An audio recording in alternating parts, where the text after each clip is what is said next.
D colony போனது part 1ல இருந்தது. அதுக்குள்ளே போய் எதனால இந்த பிரச்சனை ஆரம்பிச்சதுன்னு காட்டியிருப்பாங்க. ஒரு செயின் எடுத்ததுனால என்டர்டெய்னிங்காக இருந்தது. ரொம்ப பயப்படுற மாதிரியெல்லாம் இல்லை. சின்ன குழந்தைங்க மேபி பயப்படுவாங்க, மற்றபடி ரொம்ப பயப்படுற மாதிரியெல்லாம் இல்லை.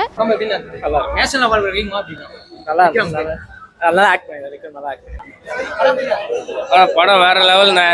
படம் செம்ம மாசா இருக்கு. நினைச்ச மாதிரியே நல்லா இருக்கு. வந்திருக்குண்ணே படம் செம்ம. நல்ல திரைக்கதை. படம் போனதே தெரியல. பிரம்மாண்டம். நல்லா இருக்கு ப்ரோ. படம் நல்லா இருக்கு, சூப்பரா இருக்கு. Actually theatre visit must. படம் வந்து நாங்க ஒரு மாதிரி எதிர்பார்த்தோம், பட் டோட்டலாவே டிஃப்ரெண்டா இருக்கு. வர்த்து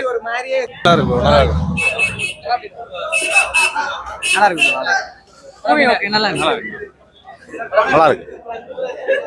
நல்லா இருந்துப்பா. படம் நல்லா இருக்கு. நல்ல மேக்கிங். சூப்பரா இருக்கு. நல்லா இருக்கு. நல்லா இருக்கு. நல்லா இருக்கு. ஜேனர் புதுசா இருந்துச்சு. அவரோட ஆஸ்கர் அவார்டு கிடைக்குமா கிடைக்காதா? ஆஸ்கர்லாம் இருக்கு. ஆனா இது ரொம்ப வித்தியாசமா இருக்கு. இது வரைக்கும் ஒரு பண்ணாத டைரக்ஷன் மாதிரி தான் இருக்கு.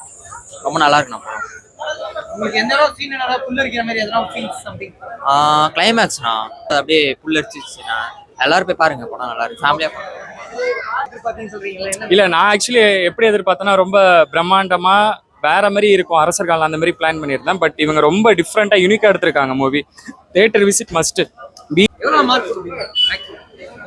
10/9 ப்ரோ. கண்டிப்பா தியேட்டர் விசிட்னு சொல்றதையும் தாண்டி தமிழ் சினிமால இந்த மாதிரி ஒரு படம் ரொம்ப நாளுக்கு அப்புறம் ரொம்ப பெஸ்டா எடுத்திருக்காங்க. அதுக்காக கண்டிப்பா தியேட்டர் விசிட் மஸ்ட். தேங்க்யூ.